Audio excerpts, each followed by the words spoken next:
Ed Sullivan remains one of the most influential figures in television history, yet the story of how his legendary show truly ended is far more complicated than most people realize.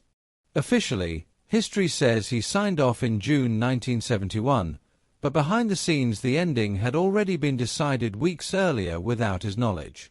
Born in September 1901, Edward Vincent Sullivan faced hardship early in life, losing siblings in childhood before his family moved to Portchester, New York for a fresh start. Despite tragedy, his home was filled with music and warmth, something that shaped his lifelong love for entertainment. Though modest about his abilities, Sullivan excelled in sports and later found his voice as a newspaper columnist, eventually writing about Broadway, nightlife, and celebrities for the New York Daily News. His influence grew quickly, and with radio added to his career, he became a powerful cultural figure even before television arrived.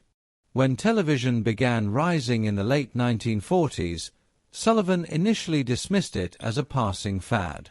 However, producer Marlo Lewis convinced him to host a variety program called Toast of the Town, which later became The Ed Sullivan Show. Early appearances were rough.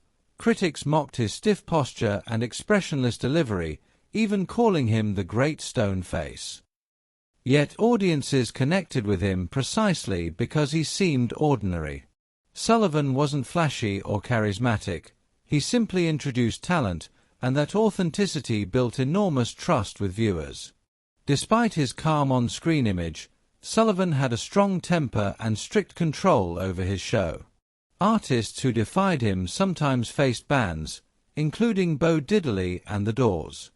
At the same time, he played a major role in promoting racial equality on television, frequently booking black performers at a time when many sponsors opposed it. He refused to compromise on this principle, helping introduce groundbreaking artists to mainstream America. The show also famously boosted careers of icons like Elvis Presley and the Beatles, bringing rock and pop culture directly into American living rooms. By the late 1960s, however, television tastes were changing.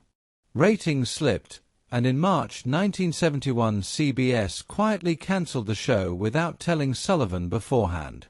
Unknowingly, he recorded what would be his final original episode on March 28, thinking it was just another broadcast.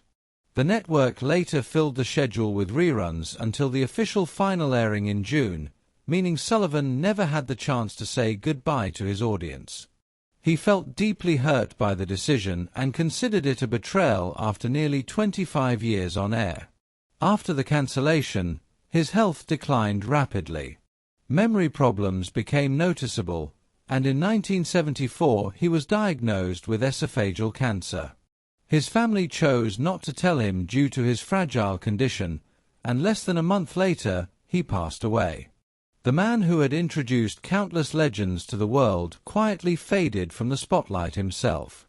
Today, Ed Sullivan is remembered not just as a television host but as a cultural gatekeeper who shaped music, comedy, and entertainment for an entire generation, even if his final curtain call came without the farewell he deserved.